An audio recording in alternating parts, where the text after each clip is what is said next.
Bismillahirrahmanirrahim. Harful hamzah. Pengajian kitab Mukhtarul Hadis.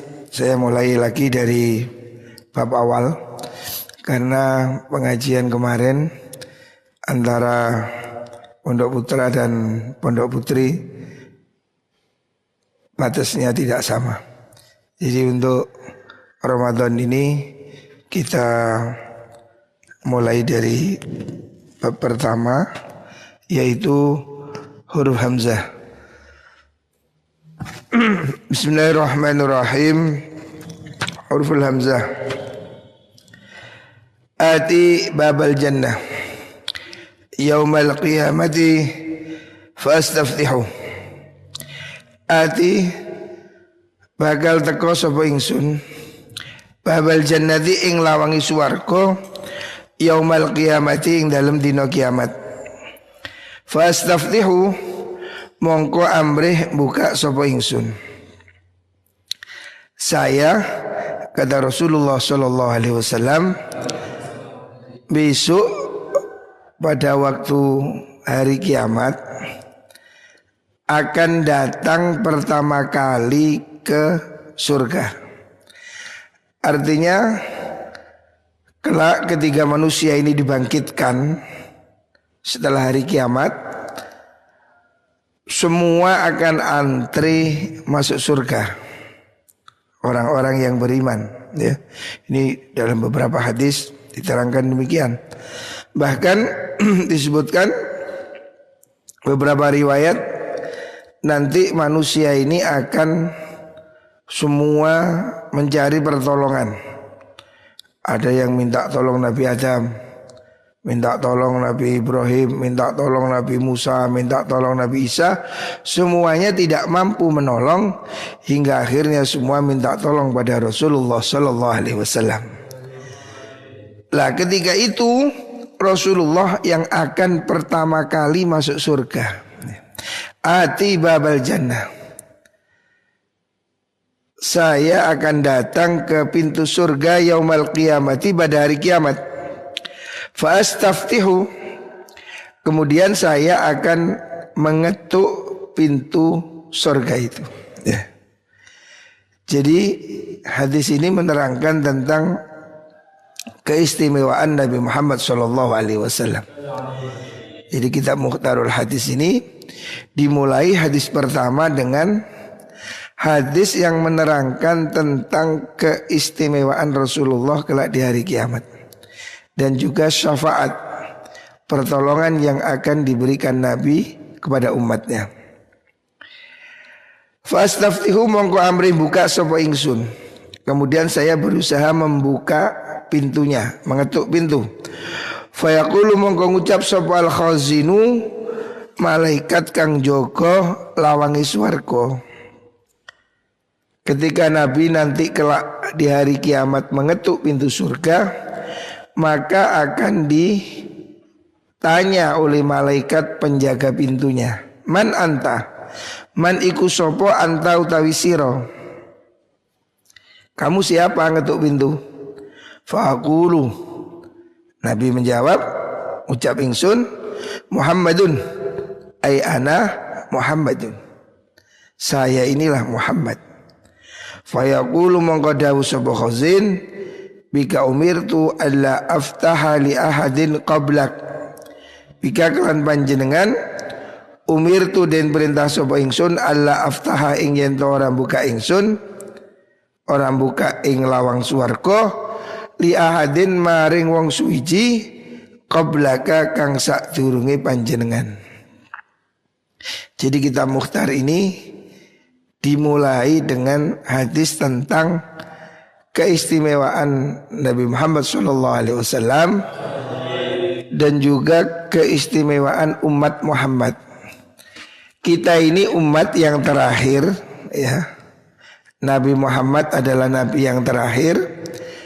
Akan tetapi besok Nabi Muhammad dan umatnya yang akan pertama kali masuk ke surga. Rasulullah SAW akan memberi syafaat, ya. Dalam hadis lain diriwayatkan ana awwalun nasi yashfa'u fil jannah. Saya adalah orang yang pertama kali akan memberi pertolongan, memberi syafaat di surga. Wa ana aktsarul anbiya'i taba'an. Saya yang akan menjadi nabi terbanyak pengikutnya. Jadi kalau ditotal dari sekian ribu nabi, bahkan ratusan ribu nabi, Nabi Muhammad SAW adalah nabi yang nanti paling banyak pengikutnya.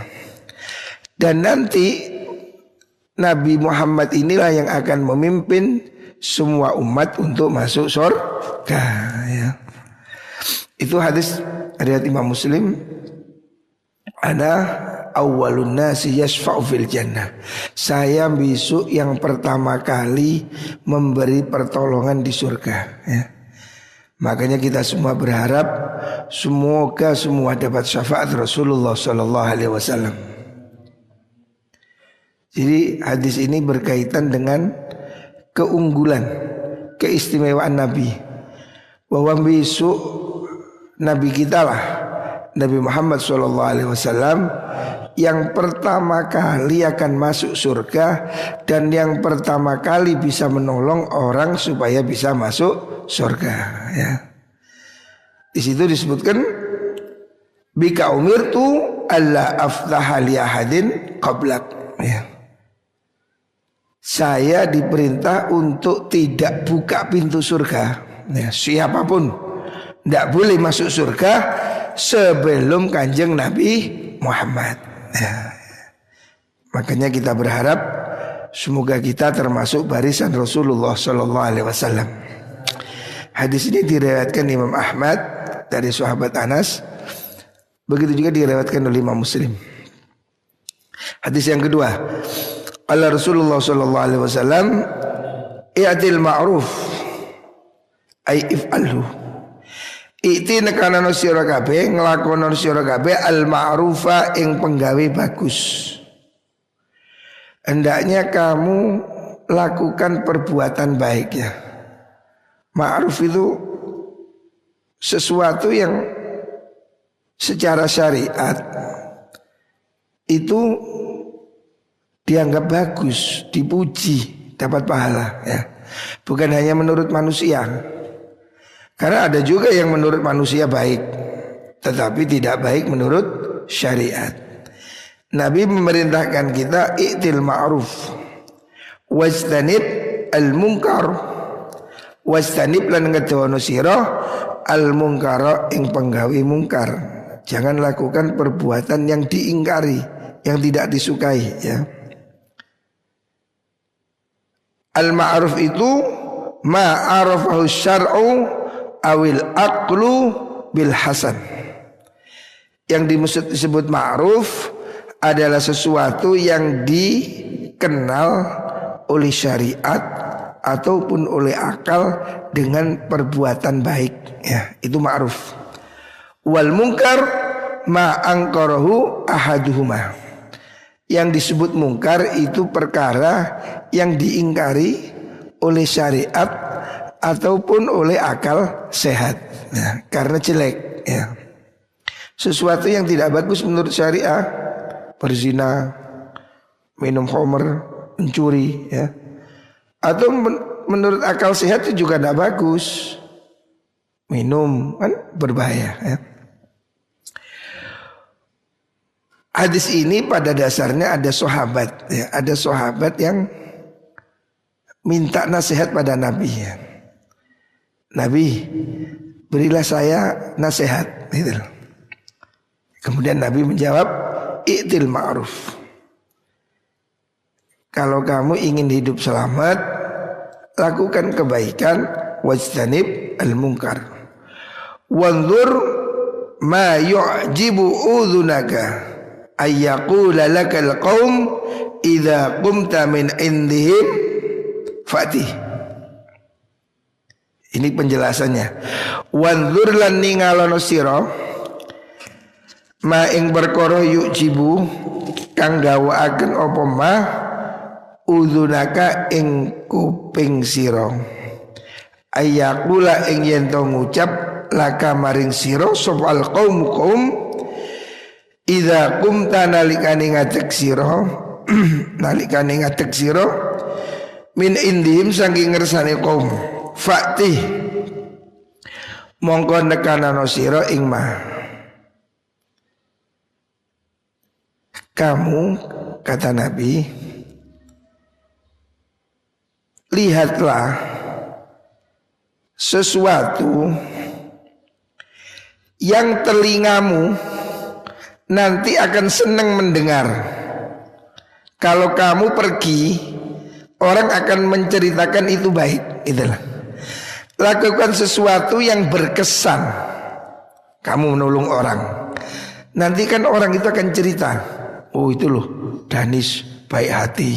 Nah, lakukan sesuatu yang nanti telingamu seneng. Kalau kamu nanti dengar orang membicarakanmu, ya. Jadi lakukan sesuatu yang akan membuat kesan baik, ya. Ini definisi ma'ruf, ya. Lakukan sesuatu yang nanti kalau kamu pergi, kalau kamu tidak di situ, orang akan mengingat itu baik, ya. Suatu hari kita ini pasti akan menjadi kenangan. Semua orang hidup pasti akan mati. Lakukan yang terbaik sehingga kita akan menjadi kenangan yang terbaik, ya. Lakukan sesuatu yang kalau kamu nanti pergi, kamu akan senang mendengar apa yang diucapkan orang tentang dirimu. Nah, gitulah. Jadi kamu dimanapun, kamu di sini berbuat baik. Kamu bantu temanmu, kamu murah hati, suka senyum, suka menolong. Kalau kamu pergi, orang akan mengingatmu. Oh, itu loh, waktu masih di sini dulu, si Huda itu, wah, rajin, kamar bersih terus. Wah, orang akan mengenang. Telingamu suatu saat akan mendengar sesuatu yang kamu senang. Ya, lakukan itu dalam hidupmu, ya. I'til ma'ruf itu definisinya demikian. Lakukan sesuatu yang kalau kamu nanti pergi, orang lain akan mengenang. Orang lain akan membincangkan sesuatu yang kamu senang mendengar. Jadi kamu nanti akan dikenang orang, akan dibicarakan. Itu loh dulu waktu di pondok. Wah, kamar bersih, kamar mandi bersih. Dia itu loh suka ini ngasih temen, suka bantu. Nah, lakukan sesuatu yang nanti suatu saat kamu akan mendengar cerita baik orang lain tentang kamu. Nah, ini yang harus kamu lakukan. Baik selama kamu masih hidup ataupun nanti kamu setelah mati.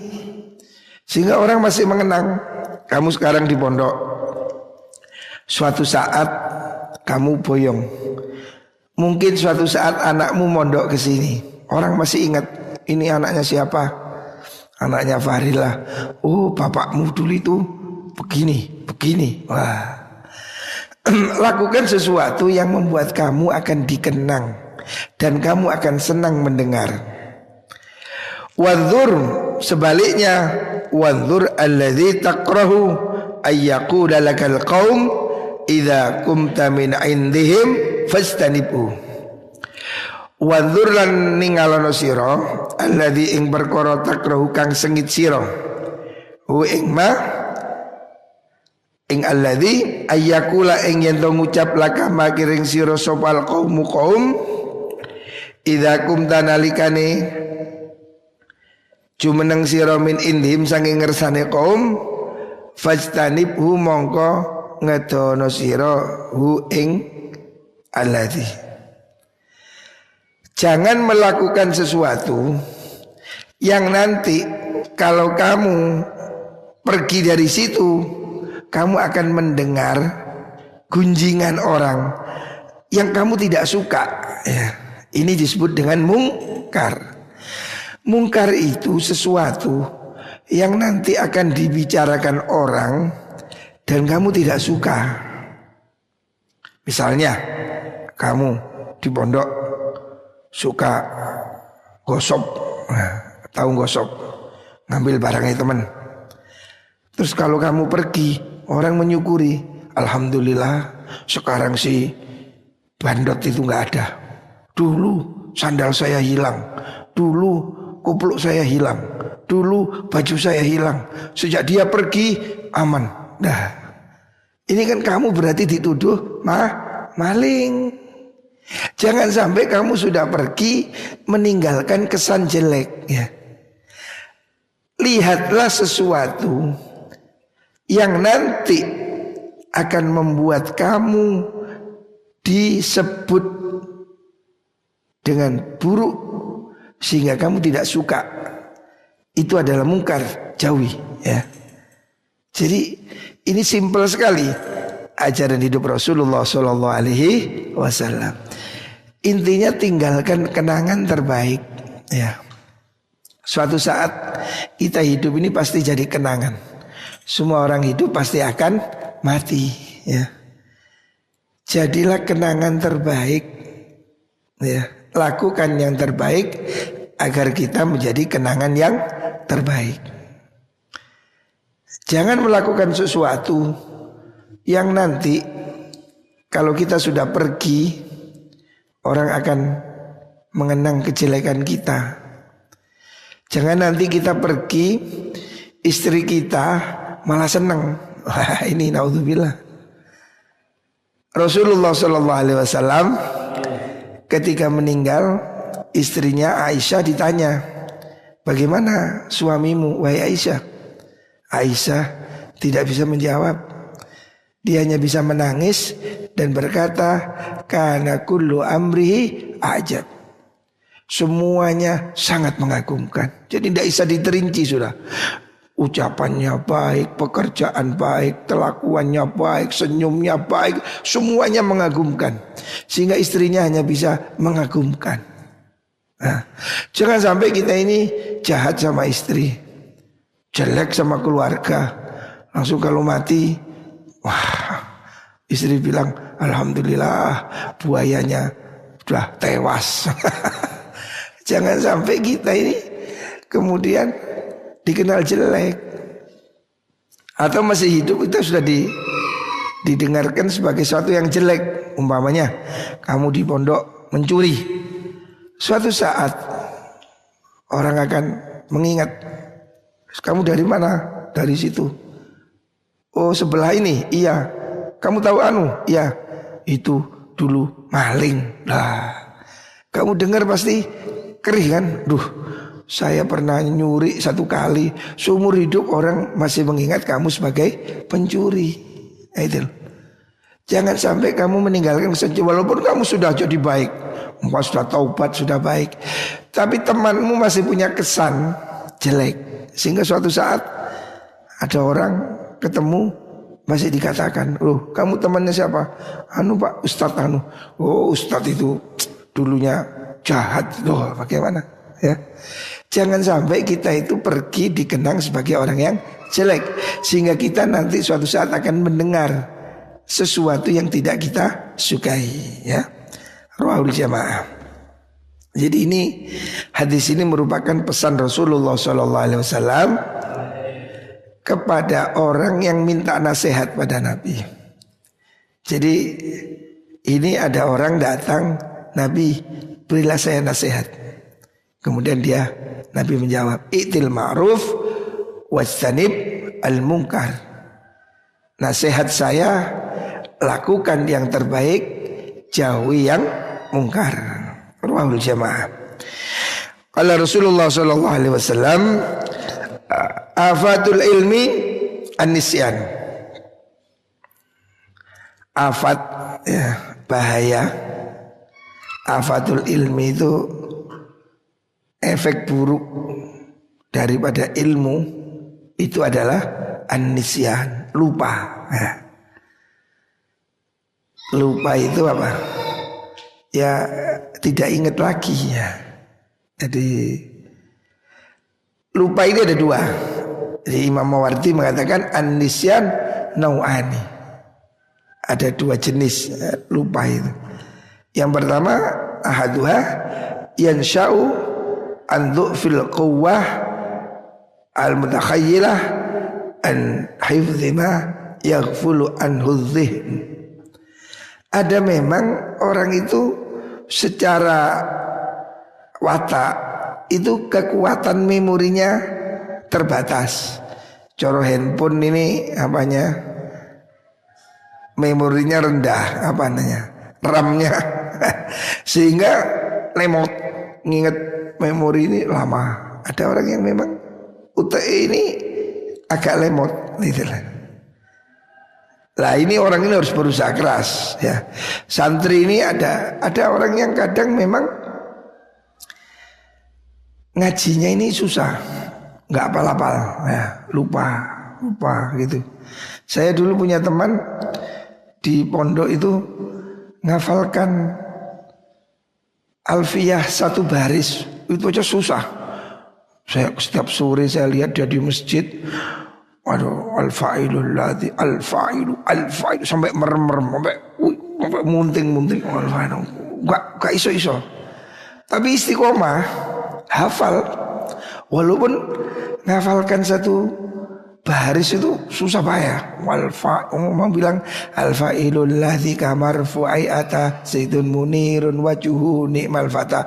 Itu al-fa'ilu al-fa sampai ngene munting. Memang memorinya lemot ya, tapi sungguh-sungguh berhasil. Ada lagi orang ini yang tipenya itu sebenarnya cerdas, cepat hafal, tapi malas, sama saja lupa, ya kan? Jadi lupa ini bisa jadi karena memang lemah ingatan, atau lupanya ini karena tipe yang kedua. Ya, tipe yang kedua itu orang yang memang sembrono. Sebetulnya dia itu cerdas. Banyak kasus seperti itu. Orang ini sebetulnya cerdas, tapi gak mau rajin.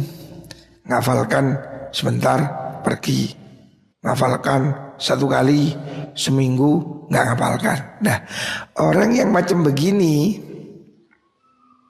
ini ya harus dibenahi cara belajarnya ya.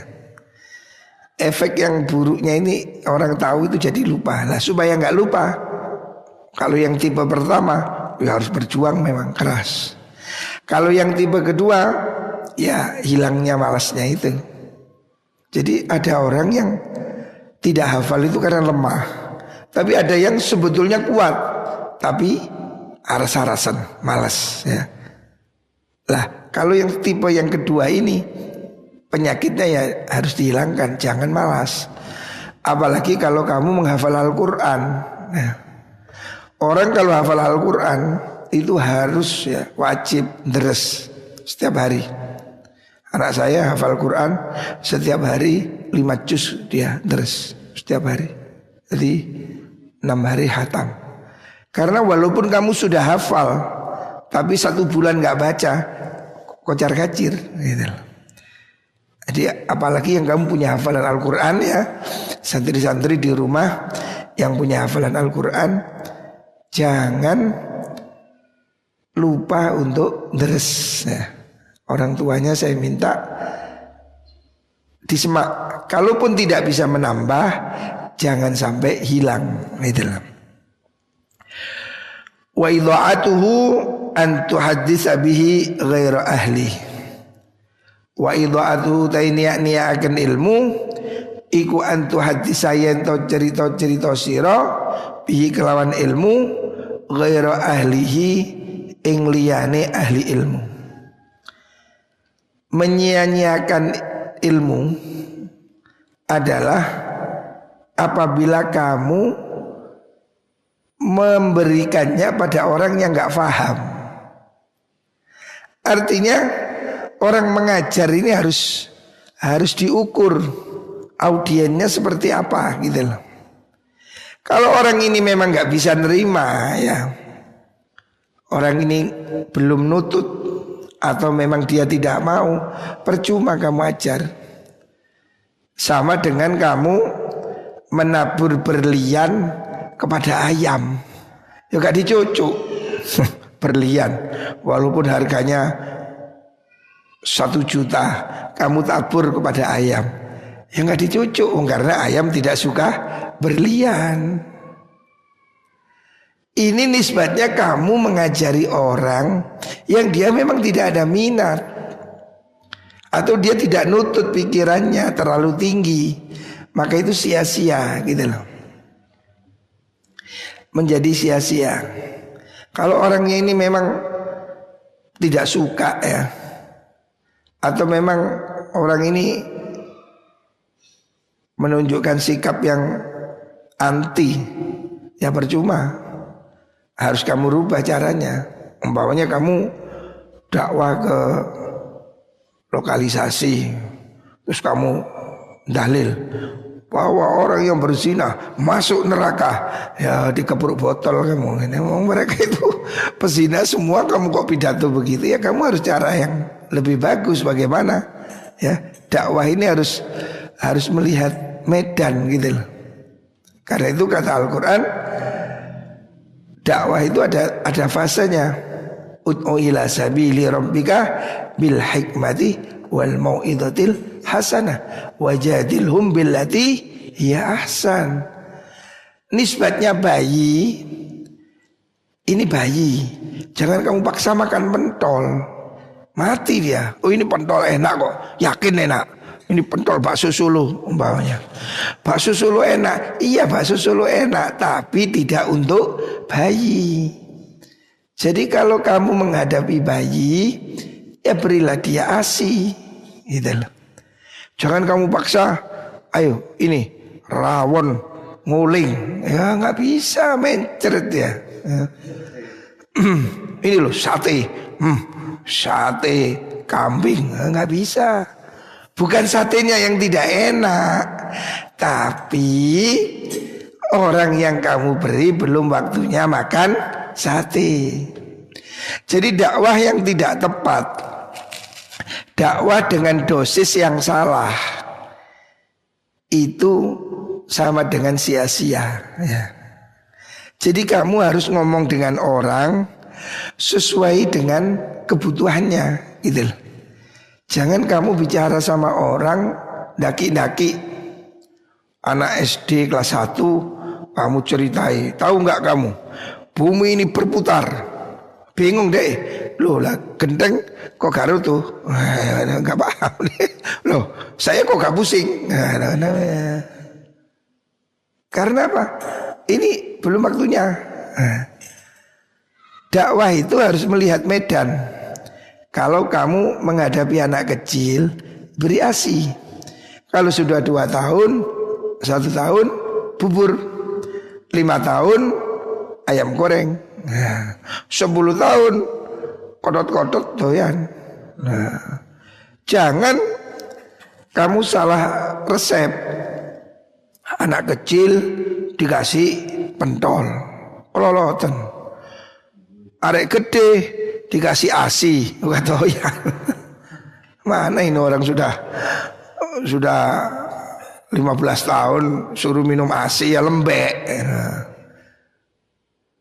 Makanya medan dakwah ini harus kamu kenali. Kalau kamu berbicara pada orang yang tidak tepat, maka sama saja dengan kamu mengalungkan berlian ke lehernya babi. Untuk apa gitu loh. Atau kamu menabur intan ke kandang ayam, tidak ada gunanya ya. Kata Iskandar Dzulkarnain yang diceritakan dalam surat Kahfi itu, malam balagha matli asy-syamsi itu, dia ditanya bagaimana menghadapi manusia. Dia mengatakan, muhadatsatuka man la yaqilu kalamaka bimanzilati man yadha'ul mawaidah li ahlil kubur. Kalau kamu bicara kepada orang yang tidak memahami ucapanmu, itu sama saja dengan kamu menaruh makanan di kuburan. Orang mati kamu kirimi gulai. Kamu kok kirim tumpeng ke kuburan, untuk apa? Mereka tidak makan gitu loh. Wa kaman yatbahul hadid yaltamisu udmah. Kamu ngomong pada orang yang tidak sesuai, itu seperti kamu masak besi. Besi digoreng. Besi dibuat soto. Walaupun kamu goreng sampai wajahnya jebol, wong besi kamu godok, ya kan? Walaupun habis LPG 500 truk, ya nggak kena dimakan ya, percuma. Jangan berbicara pada orang yang tidak mengerti. Ya, berdakwah itu harus dosisnya tepat. Ya. Jadi guru dan murid itu seperti ibu dan anak. Ibu itu tahu dosisnya. Oh, anak ini bubur, ini soto, ini sambel. Nah, walaupun anak kecil nangis minta rujak pedas, ibu yang sayang pasti nggak diberi. Karena apa? Oh, mati dia nanti. Nah, dosisnya tidak tepat gitu loh. Luqman Hakim mengatakan naqlus suhur min mawadhiha aisaru min ifhami man la yafham. Memindahkan batu dari gunung ini lebih mudah daripada memahamkan orang yang enggak mau ngerti ya. Orang kalau sudah enggak mau ngerti, kita ceritai dua lili pancet susah ya itulah. Makanya kalam hikmah, ucapan yang bermutu itu harus diberikan pada orang yang tepat. Jangan kamu menceritakan tentang ilmu yang tinggi, tentang makrifat pada orang bodoh, kamu akan ditertawakan gitu loh ya. La tuhaddits bil hikmah indas sufaha fayukadzibuk. Jangan kamu ngomong tentang ilmu hikmah pada orang goblok, ya kamu akan ditentang ya, mereka percaya dia.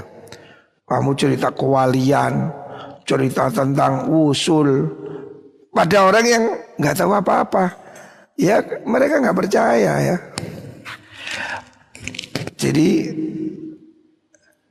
ajarkan ilmu pada orang yang memang sesuai tingkatannya gitu loh. Karena kalau tidak, kamu akan ditertawakan ya. Hadis riwayat Imam Ibnu Abi Syaibah.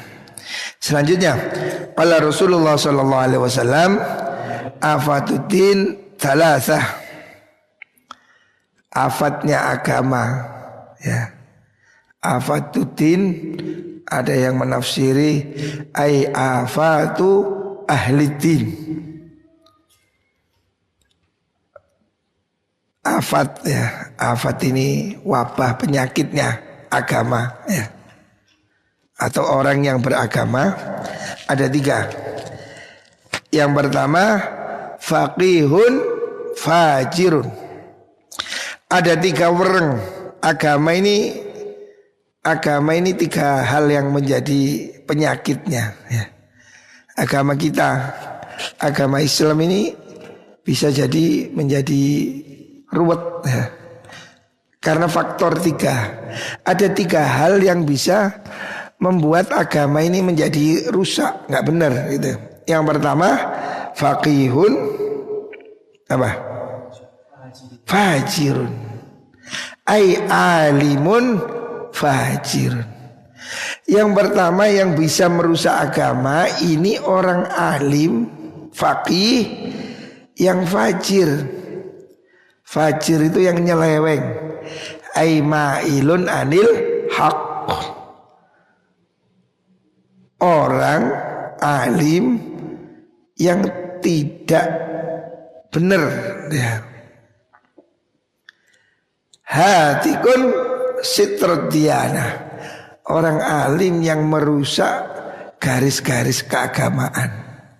Jadi ada orang alim tapi kelakuannya nggak benar. Akhirnya kan ditiru orang. Jangankan orang alim, santri aja deh.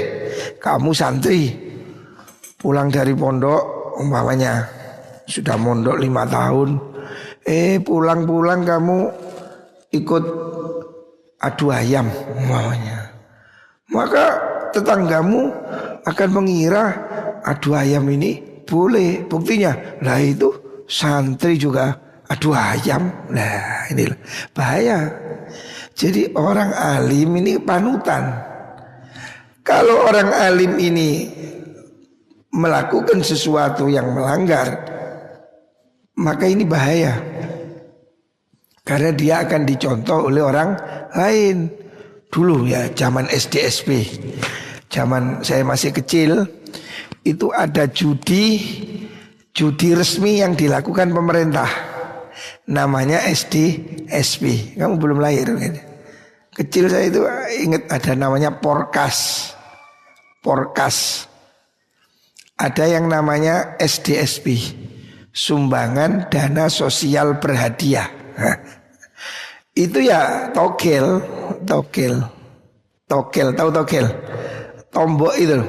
Jadi kalau bisa nebak 6 angka dapat 1 miliar. Kalau 5 angka dapat sekian. Nah, sampai 3 angka, sampai 2 angka. Makanya istilahnya ada di desa itu waktu itu buntut, tombok buntut. Buntut maksudnya ekor dari SDSP ini. Saya enggak, tapi ingat saya begitu, saya enggak tahu persis ya. Jadi dulu itu ada judi resmi. Maksudnya ini yang melakukan pemerintah. Alasannya untuk mengumpulkan dana olahraga. Nah, itu judi. Karena kita itu suruh nebak, beli kupon, nebak angka 739698 itu. Kalau cocok dapat 1 miliar. Kalau nggak cocok ya hilang duit. Ya sama dengan buntut, togel itu. Togel itu kan toto gelap ya. Ini di luar negeri ada, di Amerika, di Inggris, di negara manapun ada. Ini judi yang resmi. Jadi bandarnya ini lembaga atau negara gitu. Lah SDSP itu kan judi, semua orang bilang ya judi.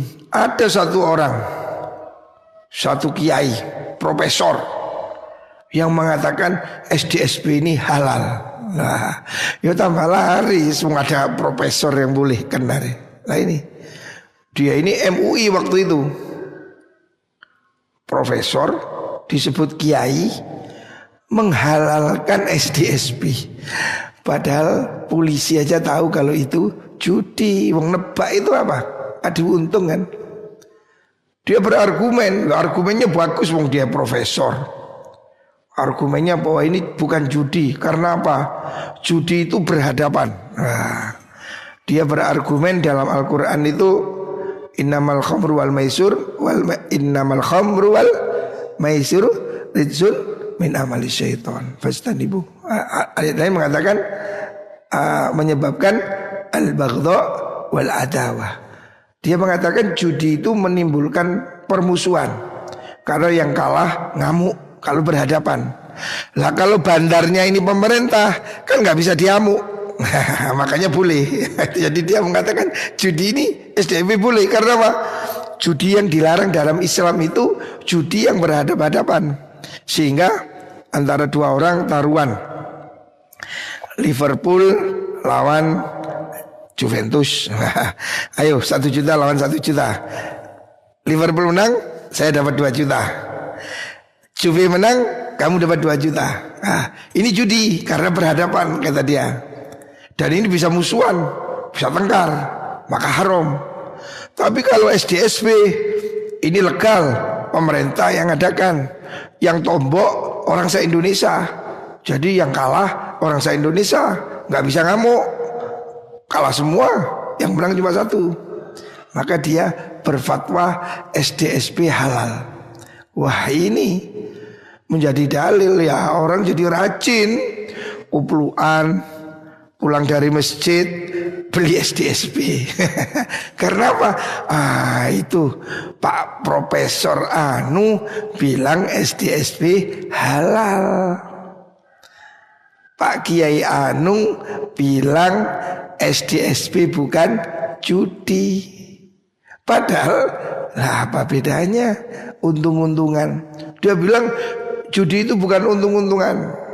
Kalau untung-untungan berarti orang dagang juga judi. Kan kadang untung kadang rugi. Wah, maka definisi judi bukan untung-untungan katanya. Wah, orang pinter ini, profesor. Mengeluarkan fatwa SDSP halal. Lah ini kan bahaya, ini contoh. Akhirnya orang jadi judi. Karena apa? Ada kiai yang bolehkan. Nah, inilah bahayanya agama ya. Jadi fujur itu artinya al-fusuq wal isyan ya. Li'anna al-fajir yanfatihu lahu tariqul ma'siyah. Fujur karena dia membuka pintu maksiat itu ya. Jadi seperti dalam Al-Quran, wa fajjarna khilalahuma nahara. Jadi fujur itu memecah. Jadi larangan dibedah. Wah, judi haram dibilang halal. Nah ini fujur ya. Orang alim yang nyeleweng.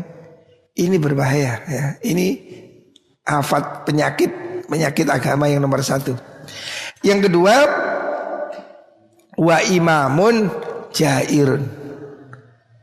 Bahaya yang kedua itu adalah pemimpin yang jair, yang zalim ya. Ini juga bahaya. Pemimpin yang zalim ini bahaya. Kenapa? Karena dia ini kan menjadi panutan ya. Ya. Pemimpin ini kan mengangkat pejabat, menetapkan undang-undang ya. Lah kalau keputusannya ini salah, zalim, bahaya sekali ya. Efeknya pada orang negara, bukan hanya satu orang ya. Makanya ini penyakit ini juga bahaya pada agama ya. Hari ini kalau pemerintah mengatakan semua masjid wajib ditutup, praiwis nggak bisa ya, mau tuh pemerintah yang ngadakan gimana ya?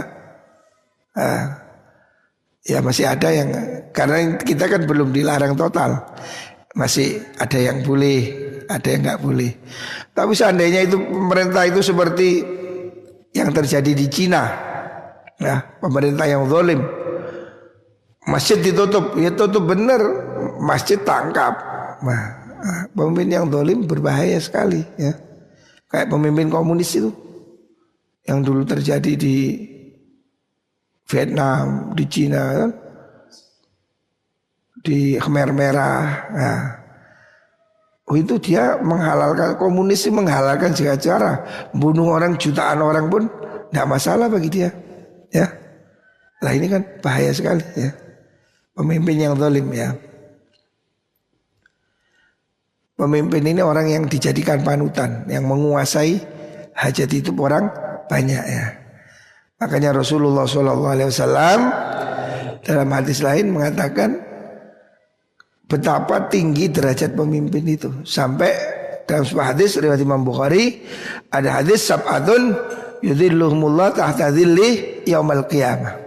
Ada 7 kelompok yang besok dilindungi Allah, mendapat perlakuan istimewa di hari kiamat, di hari yang tidak ada perlindungan selain perlindungan Allah. Yang pertama siapa? Imamun adil. Pemimpin yang adil besok dapat fasilitas VIP di surga. Ya. Karena apa? Pemimpin ini menyangkut hajat hidup orang banyak. Ya. Pemimpin ini menguasai negara atau menguasai wilayah. Kalau pemimpin ini adil, nikmatnya dirasakan seluruh masyarakat. Kalau presiden adil, seluruh negeri makmur, ya. Kepala desa adil, seluruh desa bagus, ya. Efeknya ini sangat luas, ya. Makanya pemimpin adil ini sangat mulia. Sebaliknya pemimpin zalim sangat jahat. Rasulullah SAW dalam beberapa hadis memberi ancaman keras pada pemimpin yang berdosa, pemimpin yang berdusta, pemimpin yang mempersulit rakyat, ya.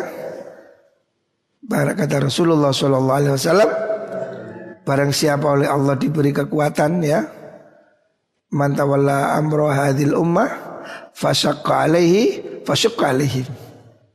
Ya Allah, siapa orang yang kau beri kekuasaan untuk menguasai urusan umat ini, kemudian dia persulitlah dia. Siapa pemimpin yang memperberat kehidupan rakyat, perberat kehidupan dia. Artinya Nabi sangat murka pada orang pemimpin yang zalim, ya, pemimpin yang jair, ya. Jadi ini bahaya yang kedua. Bahaya agama itu penyakit ada 3. Yang pertama orang alim yang nyeleweng. Yang kedua pemimpin yang zalim, ya. Yang ketiga wa mujtahidun jahilun. Bahaya penyakit yang ketiga itu mujtahid. Maksudnya mujtahid ini bukan berarti ahli ijtihad. Mujtahidun ay abidun, ya. Yang dimaksud mujtahidun itu ay abidun mujidun bil ibadah. Mujtahidun di sini adalah orang yang rajin ibadah, ya. Dari kata istihada, ya. Orang yang sungguh-sungguh. Artinya bukan mujtahid mazhab. Yang dimaksud hadis ini orang yang rajin ibadah, ya. Abid, mujidun, yang sungguh-sungguh fil ibadah, tetapi jahilun, bodoh. Orang ahli ibadah tapi bodoh. Bodoh apa? Jahilun bi ahkamid din. Orang ahli ibadah tapi bodoh, tidak ngerti hukum agama. Nah inilah, ini namanya jahil, ya. Jahil itu artinya melakukan sesuatu tapi dia tidak tahu. Tidak tahu hukumnya yang benar bagaimana, gitu loh. Dia sholat, rajin, tapi dia tidak tahu fardunya wudu, tidak tahu mubtilatus sholat, ya. Jadi dia rajin sholat tapi nggak ngerti apa-apa. Lah ini rusak, kan. Seperti yang ada kasus di Jakarta. Di Jakarta ini ada orang bodoh, susah, ya. Orang stres, sumpek, terus tirakat di kuburan. Tirakat di kuburan, wiritan, ini itu karena dia bodoh. Akhirnya didatangi setan atau jin yang mengaku sebagai malaikat. Maka orang ini kemudian karena goblok merasa dirinya nabi, sudah didatangi malaikat Jibril loh. Lah ini loh, dia ibadah, tirakat, riyadhah, tapi tidak ada ilmu. Wah ini bahaya, ya. Orang ahli ibadah tapi bodoh, ini bahaya. Gusti Allah itu tidak bisa disembah dengan bodoh. Orang beribadah itu harus memakai ilmu. Wa kullu man bi ghairi ilmin ya'malu a'maluhu mardudatun la tuqbalu. Siapa orang tanpa ilmu beramal, amalnya tidak diterima. Dia sholat tapi tidak tahu caranya wudu, bagaimana? Ya. Jadi orang ahli ibadah harus ada ilmunya, ya. Kalau enggak dia bisa kesasar. Ini ada orang di Jakarta yang kasus sampai ditangkap itu, perempuan namanya Lia Eden. Nah, Dia itu ngaku sebagai pacarnya malaikat Jibril. Lah, malaikat Jibril kok punya pacar? Ya apa ya? Oh, ditangkap polisi. Masa pacarnya malaikat ditangkap polisi? Nah, kemana pacarnya itu? Hah? Ini kan orang goblok bin gendeng ini.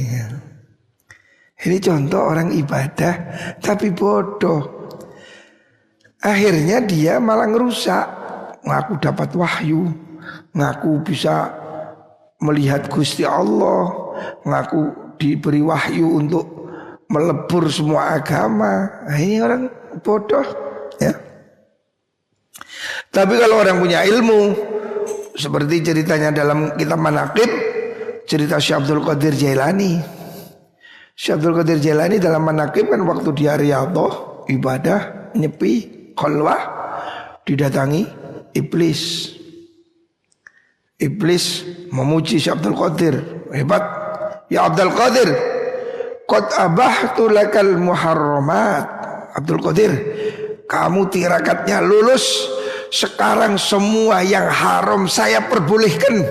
Wah, ini setan ngaku sebagai Gusti Allah.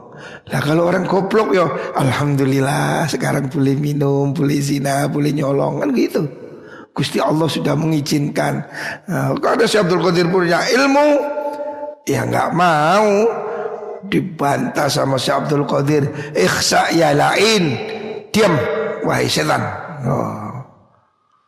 Syekh Abdul Qadir tahu, nggak mungkin Gusti Allah menghalalkan barang yang haram.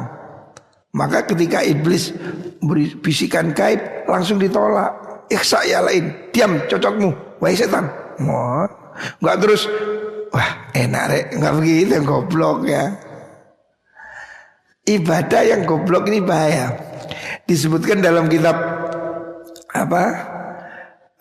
Satu kitab apa itu yang pernah saya baca tentang apa Adabul Alim. Tapi bukan yang karang Syekh Hasyim Asy'ari. Disebutkan perumpamaan orang bodoh dan orang pinter, ya kan? Ada orang, seorang kiai mikir-mikir, kok Kanjeng Nabi mengatakan fadlul alim alal abid kafadli ala adnakum. Keutamaan orang alim dibanding orang ahli ibadah yang tidak alim, ini seperti bandingannya Nabi dibanding umat yang paling rendah. Kok jauh sekali. Akhirnya dia itu munajat, minta ditunjukkan seperti apa sih keutamaan orang alim dibanding orang bodoh. Akhirnya oleh Allah diberi kesempatan, dia itu bisa bertemu dengan setan. Kita ini kan gak bisa ngelihat setan. Nah, kamu pernah lihat setan? Ini ada orang alim, wali, oleh Allah diberitahu bisa kenal setan. Akhirnya kenalan, "Hei setan, halo." Nah, kenal dia, kelihatan. Terus setannya ditanyai, "Setan, ya saya kepingin tanya, kenapa orang alim itu lebih utama dari orang bodoh? Sampai ada yang riwayat mengatakan tidurnya orang alim lebih baik dari ibadahnya orang bodoh. Kenapa kok jauh sekali ini?" Akhirnya setan itu ngasih contoh. "Ayo coba kamu ikuti saya. Ya, coba datangi rumah orang alim. Nah, orang alim sedang santai, sedang ngopi-ngopi. Nah, leye-leye. Ya. Diketuk rumahnya sama setan. Dok, dok, dok. Nah, dijawab dari dalam. Siapa? Setannya kasih suara. "Saya malaikat Jibril." Orang alim gak mikir, langsung "kamu setan." Langsung dijawab "kamu setan." Langsung gitu. Kenapa? Dia tahu gak mungkin lah malaikat ketok-ketok pintu. Emang hansip apa? Nah, karena dia sudah ngerti orang malaikat itu bukan manusia kok ketok pintu. Maka dia gak terpengaruh. Ketika rumahnya diketok tok tok tok, "Siapa kamu?" "Saya malaikat." Dijawab "kamu setan." Sekali toleh. Ini orang alim. Akhirnya coba kalau orang bodoh sedang ibadah, nyepi di musola, diketok pintunya, tok tok tok. Dia sedang sholat. Wah, Akbar. Ketok pintu. Tok. Bismillahirrahmanirrahim. Tok. Karena bodoh saya jawab, saya masih sholat. Nah, ini orang bodoh. Orang bodoh sedang sholat, diketok pintu, jawab. Karena apa? Bodoh. Dia ibadah tapi tidak tahu cara batalnya sholat. Nah ini orang alim sambil leye-leye tahu. Tok. Siapa kamu? Jibril, setan. Langsung gitu. Tapi ini orang goblok, ditok-tok. Sholat, noleh. Sholat, siapa kamu? Dijawab sama setan, saya malaikat Jibril. Langsung cegigal tangi kasih terbaik, dibuka no lawang. Wah, malaikat Jibril datang, alhamdulillah, dibuka no lawang. Karena uang ketun, lu kurang cepet, malaikatnya pergi. Nah ini orang goblok. Dikira malaikat Jibril itu sejenis kepala desa apa? Masih kedok-kedok pintu. Hah? Jadi dia sholatnya dibatalkan, buka pintu, kelihatan tidak ada orang, dia nyesel. Waduh, saya kurang cepet ini, malaikatnya pergi. Nah, karena goblok, dia tidak tahu bahwa kalau malaikat itu tidak perlu ngetuk pintu. Nah ini bedanya orang alim dengan orang bodoh. Orang alim tak perlu berpikir sudah tahu setan. Nah, orang goblok nyesel. Aduh, malaikat Jibril pergi. Nah, ini bodoh. Tes yang kedua. Datang orang alim, ditanya. Dia menyerupai manusia. Wahai orang alim, ya. Gusti Allah itu kasih contoh di Al-Quran. Hatta yalijal jamalu fi sambil khiyat. Mungkin enggak Gusti Allah masukkan onta ke lubang jarum. Wah, bisa enggak? Bisa enggak Gusti Allah masukkan onta ke lubang jarum? Ayo, coba gimana? Orang alim karena punya ilmu, yakin, jawab, gak ada mikir, bisa. Lah kok bisa? Ya Gusti Allah ya bisa. Mungkin ontanya dikecilkan, lubangnya dibesarkan. Nah, Gusti Allah ya pasti bisa. Kalau saya tidak bisa, onta masuk ke lubang jarum, ya nggak bisa. Kalau saya, kalau Allah bisa apa enggak? Bisa. Ya apa? Gusti Allah kok. Ya kan jarumnya digede no, untune dicilik no. Ya iso Gusti Allah. Nggak ada yang nggak bisa. Nah, imannya kuat. Lah yang ahli ibadah goblok didok-dok datangi. Pak Kiai, goblok iki akeh sing ketipu. Rumangsane Kiai karo ahli ibadah. Bisa enggak Gusti Allah masukkan onta ke lubang jarum? Bingung deh. Ya, enggak bisa ya. Onta kan besar. Lubang jarum kecil. Enggak bisa. Gusti Allah enggak bisa. Enggak bisa, walau Gusti Allah ya enggak bisa. Lah ini yang goblok. Gusti Allah dianggap sama dengan kita. Karena apa? Dia nggak ngerti. Kalau Gusti Allah bisa, kalau kita pasti tidak bisa. Lah ini loh bedanya orang alim dan orang bodoh. Makanya orang bodoh itu walaupun ibadah ini bahaya. Karena apa? Biasanya orang bodoh ini kan kemudian mohon maaf dianggap sesepuh, ahli ibadah.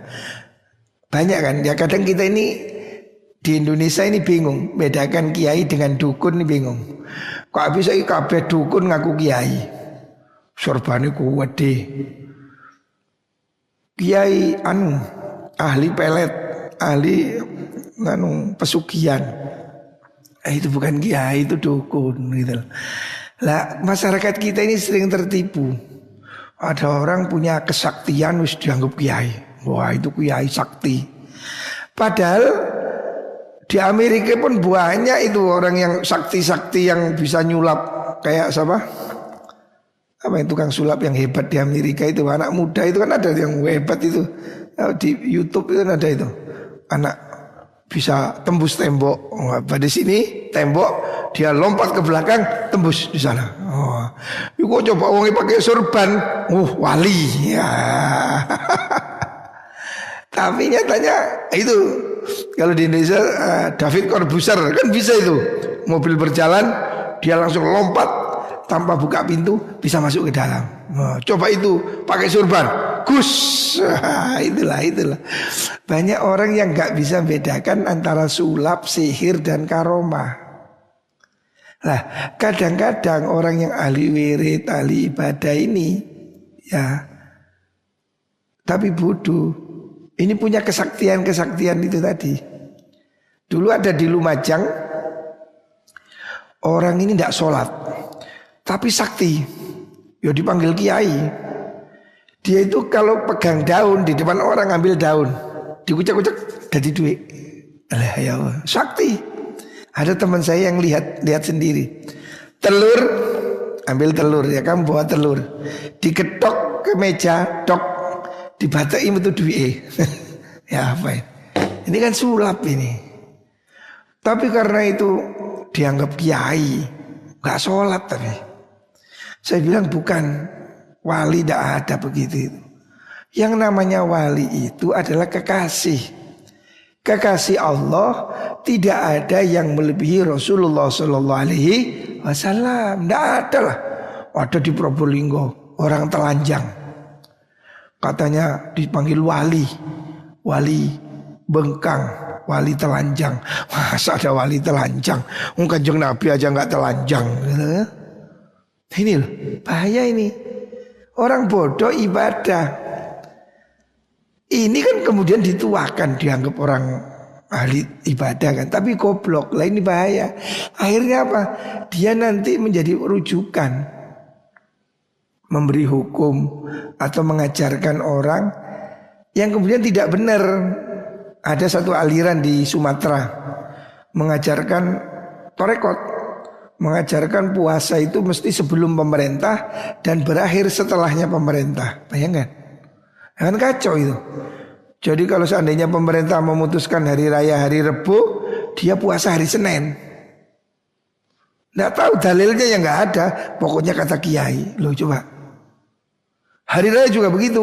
Kalau pemerintah hari raya keputusan hari Minggu, dia buat hari raya hari Rebu. Nggak ada dalilnya. Ya tetap tapi dia meyakini itu karena kiainya. Loh ini kan bahaya. Kiainya mungkin ahli ibadah, tapi tidak ada ilmu. Nah ini bahayanya ya. Jadi penyakit agama ini 3 hal ini. Orang alim yang apa? Orang alim yang nyeleweng. Yang kedua, pemimpin yang zalim. Yang ketiga, ahli ibadah yang jahil ya, yang bodoh. Ini bahaya. Karena apa?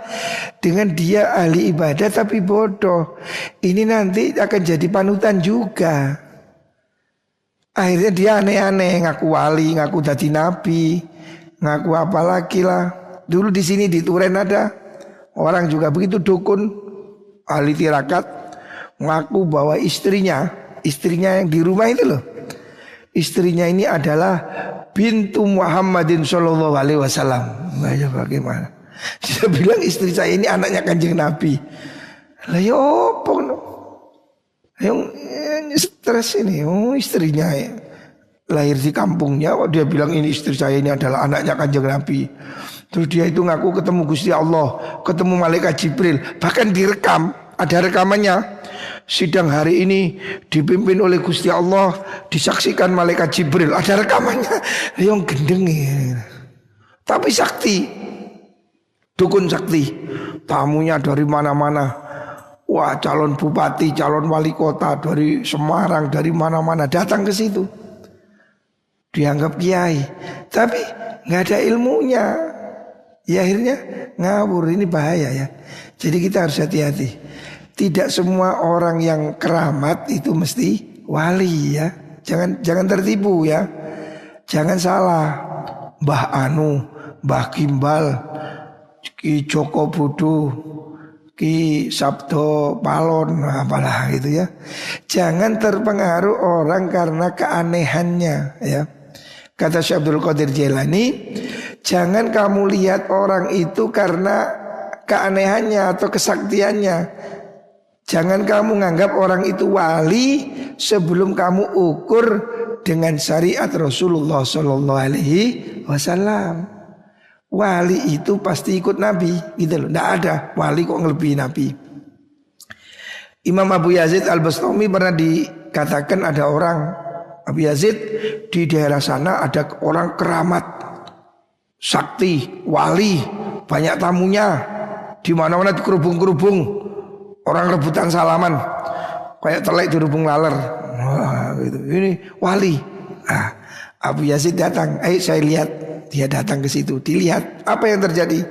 Ketika dia turun dari masjid, dia meludah ke kiri. Langsung Abu Yazid mengatakan bukan wali. Kalau wali, dia pasti ikut Nabi. Nabi tidak pernah, keliru, salah. Dia meludah ke kanan. Dia meludah ke kanan. Abu Yazid bilang ini bukan wali. Karena apa?